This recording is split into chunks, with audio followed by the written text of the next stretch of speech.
मैथिलीक समझ स्नेही अनुरागी श्रोता का राजीवक नमस्कार।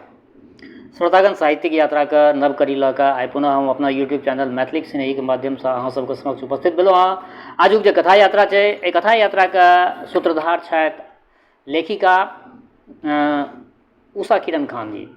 उषा किरण खान सेहो मैथिली भाषा, हिंदी भाषा सब भाषामे अपन रचना कयलनि। हिनकर रचना संसार सेहो बड़ पैघ छै, दिवंगत भऽ गेली, परंतु हिनकर लिखल जे भी चीज हमरा अहाँके समक्ष अछि, एकटा दस्तावेजके रूपमे हम अहाँ सहेज कऽ रखने छी। विचार ई भेल जे बहुत दिनसँ हिनकर रचना सब नहि हम पढ़लमे रखने छलहुँ, तऽ आइ विचार भेल जे हिनकर एकटा रचना हम राखी।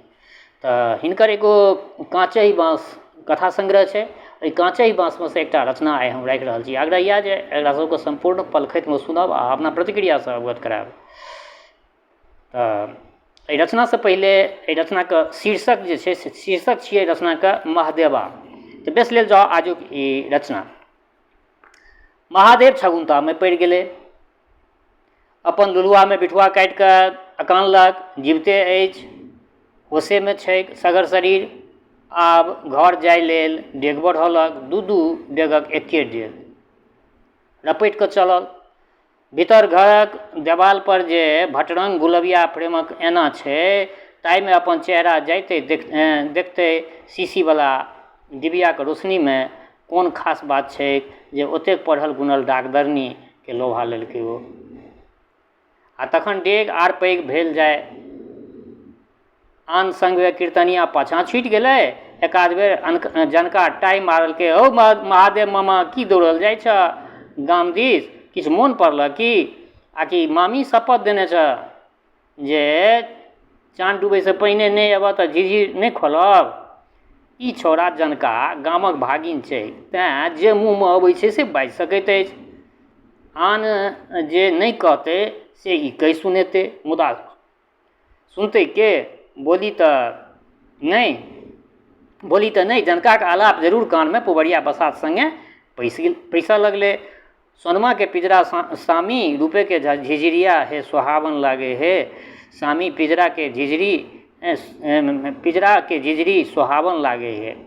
इएह पद गबै छलै महादेव आइ कीर्तनक अंतमे। जनका ढोलक पर थाप दैत दैत संग दै छलै। संग की दै छै? महादेवक कोमल स्वर संगे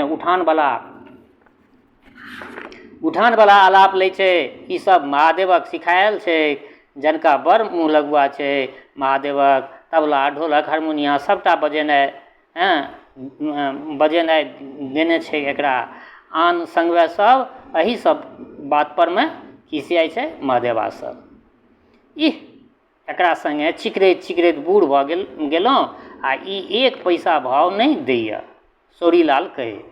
आब तऽ बिजन बाबाजीके कीर्तन मंडलीमे एकर संगमे रहबे करिए, तैयो ओ एको रत्ती गुरु भाइवला लक्षण छै एकरामे। सकल देव छलै ई बात कहलकै। दूरजी महाराज, तो बिजन बाबा संगे की सिखलह? हुनके संगे रे महादेवा राग रागनीके मालिक भेल आ तो रहला छुच्छे। सौरीलाल सिटियारलक सकल देवके। एकरा दू अक्षरक बोझ छलै। गरीबदास के बानी रटने छलै। बिजन बाबा अखरवला पोथी पढ़ै लेल एकरा दै, सारेगामा एकरा सिखबै। हम तऽ मूर्ख न छलियै, अपन सफाइ दै सकल देवा। भेलै ने, महादेवा अपना सबमे शेषर न भऽ गेलै। दू अक्षरक बोझ छै, गुण सेहो सिखलक, ठीके छै। जनको तऽ पढ़ल गुनल छै छौड़ा। हाँ, कनिया देहरिए पर बैसल छलै। महादेवके आगाँ तऽ छोटका डोल ओ राखि देलकै। स्वयं चिनबार पर राखल मुजेलीमे से गहूँम मकईके शामिल सोहारी बाहर करऽ लगलै ओकर कनिया। महादेव यंत्र पर डोल लऽ कऽ कल पर चलि गेलै। पानि चला के नीक जकाँ डोल भरि हाथ पैर धोलक, कुरूर आचमन केलक आ एक डोल भरि ओसार पर आबि कऽ पीढ़ी पर बैसि रहल। कनिया सोहारी संगे कदीमाके तीमन आ पकावल प्याजक चटनी देलकै। चुपे चाप महादेव 3टा सोहारी खेलक, पानि पी उठि गेल। कनियाके अचरज भेलै, महादेव बिन बजने नहि खाइ छल। तीमन तरकारी नीक बेजाय जरूर बजै छल। आइ तऽ अजगूत भेलै मुदा कनियाँ मुदा कनियाँ बुधियाइ छै। ओ विचारलक भेल हेतै किछो, भोजन तऽ जतबा करै छथि से तऽ करबे केलनि, तखन कोन फिकिरक बात। थारी उठा कऽ कल पर गेल आ ओ कोठरीमे लऽ अनलनि।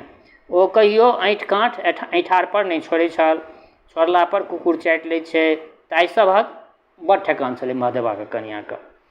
आबि कऽ देखला जे महादेव ओछावन पर पड़ल अछि आ बरेड़ी दिस एकटक ताकि रहल यऽ महादेव। मोन नीक नहि छै कि? कनियाँ प्रश्न केलकै। नीके छै, उत्तर छलै। नींद नहि होइ छै कि? कनियाँ छाबा जतैत पुछलकै। अरे अहाँ पैर छोड़ू, आबि कऽ लगमे सुतू, नींद भऽ जेतै। महादेव कने हँसि कऽ बजलै। आ दूर जाउ। कनियाँ लजेलै। महादेव डिबियाके भकिजोतमे देखलकै। कनियाँ साचे नवनौतार जकाँ एखनो लजाइ छै। 3टा टेलहक संतान माय लजाइ छै। महादेवके फेर हँसी लगलै।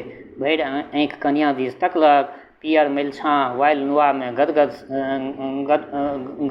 गदगर शरीर, कुसियारक छरक्का सन रसगर छै। चीटक आङी गप द बिन कुर्तिएके बैसि जाइ छै ओकरा देहमे। एक रत्ती उषा दाँत पर जे सुगा सन ठोर छै से कीर्तन गाबऽ काल मोनमे जँ आबि जाय तऽ तखनो व्याकुल कऽ दै छै। आँगन घर गोबर करसी करैत, चूड़ा कुटैत, सौत पीसैत हाथक तरहत्थी जे रोराह छैक सएह तरबामे सँ जांघ धरि सेवा कऽ कऽ ठेही शान्त करै छै। सबसँ ऊपर जे एकर आँखि जे चमकैत कारी आ हँसैत, तेहन हँसैत जे निर्लज्ज जकाँ एकरा दिनोमे कोठरी आबऽके नोत देल करै छलै। मिला जुला कऽ कहि सकै छी जे दुनूमे दाम्पत्य जीवन बढ़िआँ छलै, महादेव आ ओकरा कनिआँमे। आब भऽ गेल छोड़ू। महादेव कनिआँके बाँहि पकड़ि घीच लेलकै। एह डिबिया मिझबऽ दिअ। किया? तेल भेटन्ता नहि, एहि दुआरे एती राति धरि जरै छै। कते जोड़ब। कनिआँके समटैत महादेव फूँकि कऽ डिबिया मिझा देलकै। 8 दिनसँ गामेमे कीर्तन भऽ रहल छलै। बकुनियासँ 3 दिन समधिया आबि कऽ घुरि गेलै। महादेव अनमनायल छलै। जनका पर कीर्तनक भार पड़ि गेलै। महादेव भारी गुनधुनमे लागल छलै। एहने समयमे बेटा आबि कऽ कहलकै, हौ बाउ, हौ विनीत कका बजेलकै। बौआ एलै हँ? कहिया? पुछलकै आ उठि कऽ चलि देलकै पछबरिया दलान पर। आब एकरा समस्याके किछु ने किछु समाधान जरूर हेतै। विनीत बौआ कॉलेजिया छै, 10 बरिसक हेतै, 10 बरिसक छोटे हेतै तऽ ताहिसँ की बुद्धि ज्ञान चौतरफा ओकरासँ बेसी छै। कॉलेजक प्रोफेसरी करैत काल कतेक न एहन समस्या अबैत हेतै ओकरा जीवनमे। झटकारल पहुँचल पछबरिया दलान पर महादेव। आबऽ महादेव भाइ, बैसऽ, चाह पीबऽ। अहूँ तऽ बौआ अपने पीबे नहि करै छी चाह आ हमरा आग्रह करै छी। महादेव बेंच पर बैसैत गदगद भावसँ बाजल। तोरा पीबैत देख कऽ मोन प्रसन्न भऽ जाइए। चाहक संगे कुशल समाचार भेलै तखन महादेव विनीतके कहलकै, बौआ कने हत्ता तरफ बुलू ने, चलू एकटा खानगी बतियेबाक अछि। चलऽ, दुनू विदा भेला। हत्ता पर बैसल कतेक काल भऽ गेलै तऽ विनीत मौन भंग केलखिन। भाय, कोनो गंभीर समस्या छौ तोरा की? महादेव कहलकै, हँ सएह बड़ चुप छ। कहऽ तखन न। बौआ, ओ जे बकुनिया वाली डॉक्टरनी छै ने, फेर ओ चुप भऽ गेलै। विनीत मुँह ताकऽ लगलै बेबुझ जकाँ। महादेव चुपे रहलै। ओकरा फेर पुबरिया पारक मरड़सँ तंग करै छै कि? औताके स्वयं विनीत पूछलकै। तखन की ओ अपन आस खास उठा रहल छथि? ना। तऽ की भेलै ओहि लेडी डॉक्टरके, माने डॉक्टर अमोला दत्तके की भेलै? महादेव चुपे रहल, जेना बजबाक लेल सही सब ताकि रहल हो। बाजबऽ तखन ने बुझबे हो, बाजहक ने। की कहू, कहल नहि जाइए, शरम लगैए। बौआ, ओ हमरा बजा के कहलक जे हमरा से बियाह करऽ चाहैत अछि। कहैमे महादेवके बड्ड जोर लगलै, ओकरा चेहरा पर रंगक मेला जकाँ लागि गेलै। चिक्कन चुनमुन ललाट पर पसेनाके ठोपे ठोपे पसरि गेलै। विनीत के अनायास जोरसँ ठहाका मारि कऽ हँसऽके इच्छा भेलै, मुदा महादेवक मुँह ताकि चुपे रहलै। कतऽ तीसरा पास महादेव आ कतऽ MBBS डॉक्टर। डंका बाजि गेल छलै गाममे, फीस बड़ कम छै आ इलाज नीक। सरकारी डॉक्टर सेंटर बड़ी दूर छै, तेँ एहि डॉक्टरक चलती भऽ गेलै। एक तऽ जनाना, दोसर असगर कुमारि, संग केनिहारक कमी नहि। विनीतके महादेव स्वयं कहने रहै जे पुवरिया पारक मरड़क गुंडा सब अमोला दत्तके धमकेने रहै छै। चारू कातसँ लोकक आवागमन थथमारि कऽ रखने छै डॉक्टरके। नहि तऽ किछु भऽ सकैत छै। एहो महादेव भाइ, कोन उमेरक छै लेडी डॉक्टर? की ओ ठीके कुमारि छै? शंका केलकै विनीत। चलू ने बौआ, आइ अपने देख लियौ। उमेर तुमेर हम तऽ नहि बुझै छियै। ओ भाइ, हमर भेँट करब एहिपर निर्भर करै छै जे तोँ की विचारै छह। तोरा एकटा पत्नी छह, 3टा संतान छह, कोनो जरूरत नहि छह विवाह करऽके। तैयो जँ मोन करै छह तऽ कह, आ तखन तोरो जँ मोन करै छह तऽ हम की देखियौ जाकऽ। महादेव चुप रहल। ई सब बात सुनि कऽ चुप किया छहक? तोरो दिससँ किछु ने किछु संकेत भेटल हेतैक ने जे एतेकटा प्रस्ताव रखलक हँ। ओ तऽ ई नहि बुझैत हेतै जे तोँ असगरे छह, ब्रह्मचारी। महादेव हँसऽ लगलै। नहि, ओकरा बुझल छै जे हमरा 3 गो नेना सब अछि। तोरा भौजीसँ भेँट छै आ हमरा दिससँ कोनो संकेत नहि भेटल हेतै। आइ हम चलब जरूर, मुदा किछु कहबै सुनबै नहि। ई सब आपसी बात छै, बुझलह। हम खाली गमैके लेल जेबै ओतऽ, मने ओकर टटोलैके लेल जेबै। सएह तऽ चलऽ। विनीत ओहि दिन कीर्तन मंडलीके संगे बकुनिया गेलै आ विशेष रूपे अमोला दत्तसँ भेँट केलनि। गाम नगर आ जीवन दर्शनक मादे अनेक गप भेलै, विवाहक मादे किछु नहि। अमोलाके छोट छीन उदास कायामे कोनो प्रकारक उद्वेग, आवेग, लालसाके आभास नहि भेटलै। श्रोतागण, एकटा बात एहिठाम बता रहल छी जे लेखिका जे छथि से हमरे एरियाके छथि आ बकुनिया जे छै सेहो अहाँके कोशीके पेटमे छै। बकुनिया कोशीके पेटमे छै, यानी फ्लड इफेक्टिव एरिया छै बकुनिया। ओही गामके ई कहानी छै, तेँ लऽ कऽ आइ हम राखऽ चाहै छी।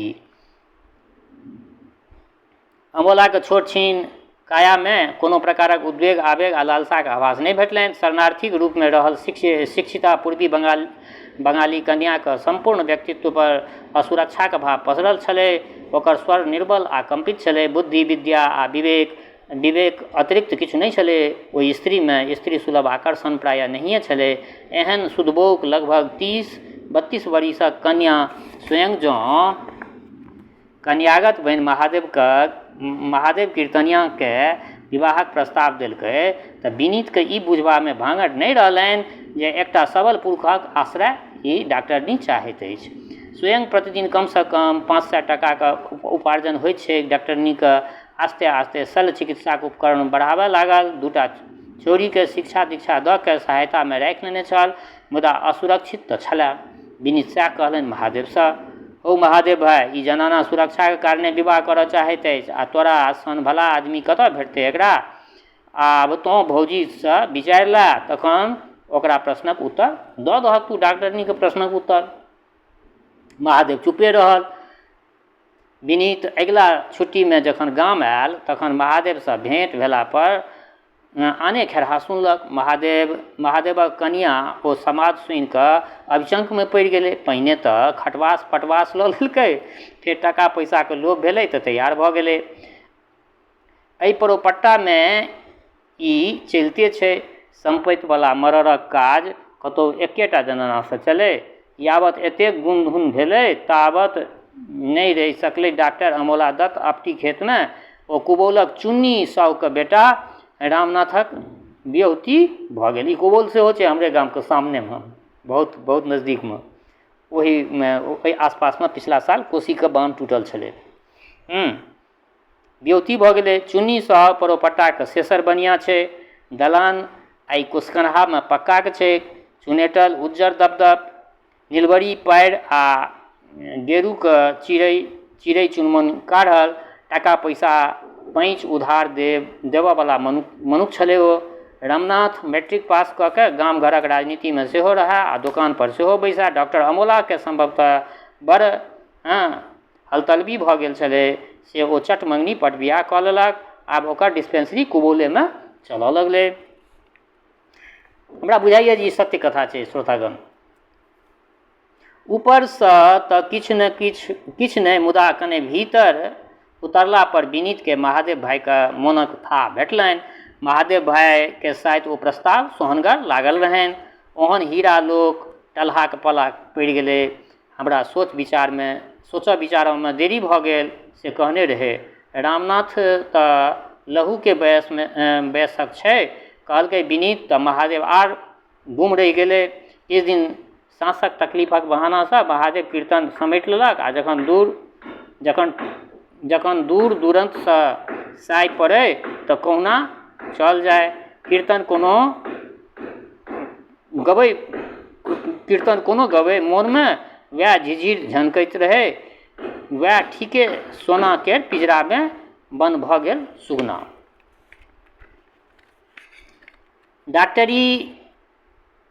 डॉक्टरी लाल पियर नुआ आ भरि शीत सिनूरमे बड़ दीप लागै छलै। डॉक्टरनी जी गामक एकटा स्त्रीगणके इलाज कराके फिरल रहै तऽ बजलै। महादेवके सुनिके मोन भेलै जे एक बेर जाके ओकरा देखै। नहि गेलै। रहो नीके सुखे। कएक वर्ष बीत गेलै। एक दिन जरकालामे घूरलक विनीतके मोन पड़लै डॉक्टर अमोला दत्ता। आहो चर्च वर्च नहि सुनै छै डॉक्टरनीके, कतऽ छै हौ? ओतऽ गायब भऽ गेलै, एकटा छोरा कहलकै। लोक कहै छै जे कोनो देशकोशक CID। चुप! बिना बातक बात महादेव डपैट कऽ चुप करा देलकै। लोक तऽ इहो कहै छै जे रामनाथ ओकरा बैला देलकै कि की केलकै से तऽ पता ठेकान नहीं छै। दोसर बजलै सएह भेलै। नहीं तऽ रामनाथक घरमे थाना पुलिस नहीं हेतै। एक गोटे बजलै। रामनाथ केहन माथ पर मौरी चढ़ाके समझौता बरियात लऽ गेल आ कनिया अनलक। कहै जाइ छै जे जनी जाति सबके डॉक्टरनी नुआ सब ओ पहिरै छै। कहै जाइ छै जनी जाति सब जे डॉक्टरनी नुआ सब ओ पहिरै छै आ डिस्पेंसरी पर एकटा नकली कंपाउंडरके बैसाके टाका कमाइ छै। दोसर बाजल सोनमा के पिंजरा सामी रूपे के झिझिरिया है सुहावन लागे। एहि गीत पर में ओकरा दुनू के आकर्षण भेल छलै। महादेव मध्यम स्वरे गावऽ लगलै। महादेवक स्वर बजै आ लोक कान पाति दे ई भइए नहि सकैए। घूरक चारू कात मुड़ी डोलऽ लगलै। चुटकी आ थपड़ी बाजऽ लगलै। विनीतक आँखिसँ महादेवक विनीतक आँखिमे महादेवक आँखि रोपा गेलैक अछि। हाथक संकेत ऊपर दिस जा रहल छै। विनीते टा बुझि रहल अछि एहि गीतक आ गबैवलाके मर्म। विनीत आ महादेवके तऽ पूरा छलै एहि बातके अथी, तेँ विनीते टा बुझि रहल छल। तऽ बेश्रोतागण आइ एकटा रचना रखलहुँ हँ हिनकर श्रीमती उषा किरण खानके। केहन लागल ई रचना पूरा संपूर्ण सुनब आ सुनलाके पश्चात अपना प्रतिक्रियासँ अवगत करायब। दोसर बात, हमर श्रोता चाहे गाँवमे रहै छी वा प्रदेशमे देशमे रहै छी वा विदेशमे जतऽ कतहु रहै छी, स्वस्थ रहू, निरोग रहू, अपना आचरणके पवित्र बनेने राखू। माता जनक नंदी जगदम्बा माँ वैदेहीके कृपा सदिखन अहाँ सब पर बरसैत रहै। शुभकामनाक संग जय मिथिला, जय मैथिली।